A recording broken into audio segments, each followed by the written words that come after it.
You find that in astrological calculation and spotting events, even though when listen to the masters at work, it looks simple. It's like a good cook who make a meal very simple, but because of their experiences and hard-learned and hard-earned interests, they got it right most of the time. I have found that when Rahu is in the 12th house of the horoscope, and it has been for the sign of Scorpio for the last year, I've been trying to pick information and data on this subject. And these are some of my findings. Rahu only shows you one part of a major situation.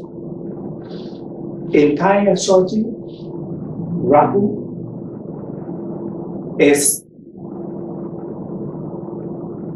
life and death situation. It's sort of terminate. It's just like as if you have to die in order to come back to a new beginning, a new success. It's a kind of a karmic recycle of life.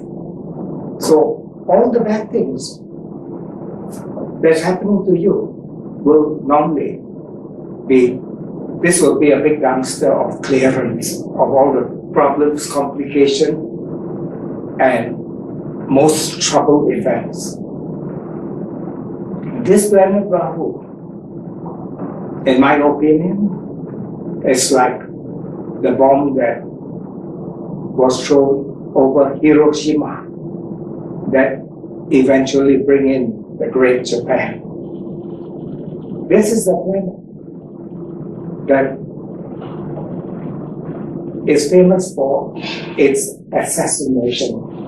When things happen to you, it happens so quickly, so fast, you didn't even know you're dead.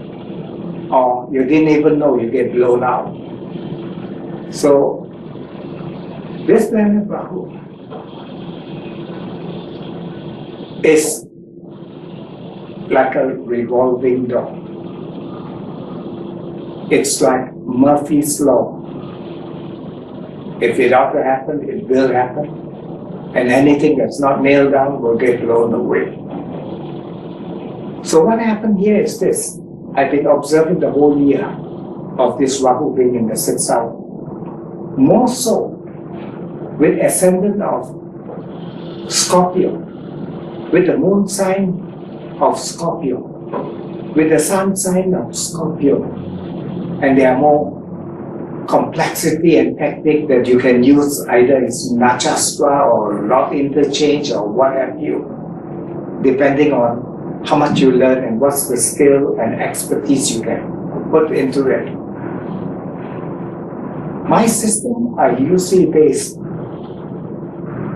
on your birth chart, the sign that influence the birth chart within 1 to 12, or the starting point, exactly like how the Vedic astrology will do. And then I play on to the law interchanges and what other experience that I have gathered from different teachings and masters. And believe you me, I am very fussy, very particular, and will only follow the best. And try to rate out which area, which masters are at best at it, or their expertise. So, Rahu being in the 12th house normally rules ending. I found that many people that I know who has Rahu there, just in general, are going through, like what I would say, I know where I came from, I know where I am, now where the hell do I go to? So Rahu gives you that big equation to decide on the different aspects of your life that you would not normally consider. It puts you like as if it bankrupt the company, and then eventually you start out a business.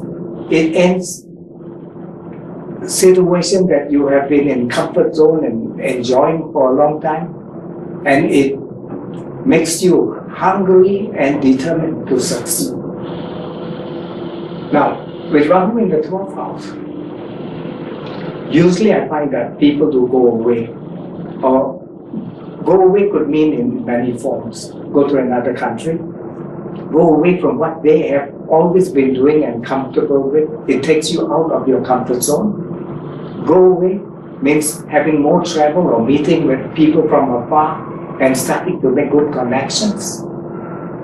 And that happened to many of my clients who first they ran away when Rahu's in the 12th and they have Jupiter in the 9th. First they go away for study, then eventually they took up residency and migration.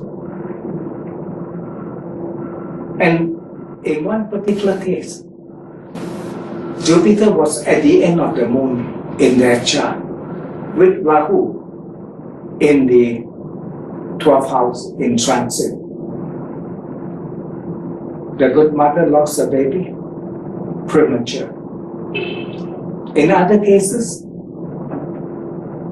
they lose marriages that suddenly that was going mighty good. No rhyme, no reason, totally annihilate, got cancelled out or finished.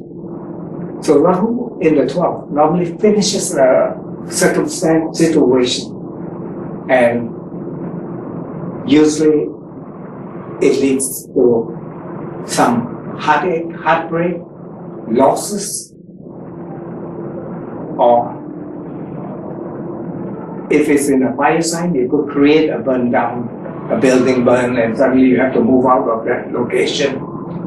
Or if it's a water sign, there will be love for travel and going further afield. If it's in the air sign, people would love to travel by air. At the same time, do a lot of information gathering and find where they could be best located. And if it's in the earth sign, it's pretty good though. Because when Rahu is in the earth sign, it normally gives them greater dimension of views. So they will feel like as if, is this location good enough for me, or should I have better stability somewhere else? Or maybe I succeed in 2 places. I become like a migrating bird. This season I'm here, next season I'm there. So this Rahu influence has very great connotation to the activities.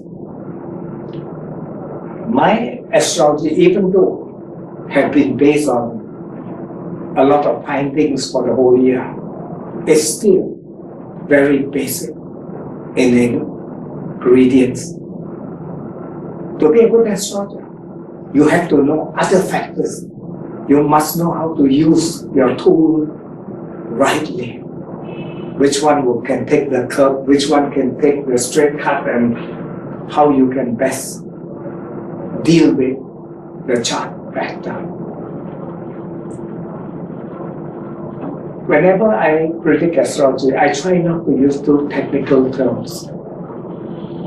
I try to use more layman language so that budding astrologers or even professional astrologers will know exactly where I'm coming from. So it makes their job easier. If you're a student astrologer or if you are a professional astrologer and you have your findings on Rahu and have shown the provable effects and like to get in touch with me, you can get in touch with me through my email. And it would be best to get in touch with me under my name, Roy, at Roy Rugdee, my surname, .com. I'll be glad to study your findings and also share some experiences. So it could be a win-win situation at the same time. We all can learn and grow and do better in our beloved subject. Thank you. My name is Rugdee from the Royal Astrologers. Cheers.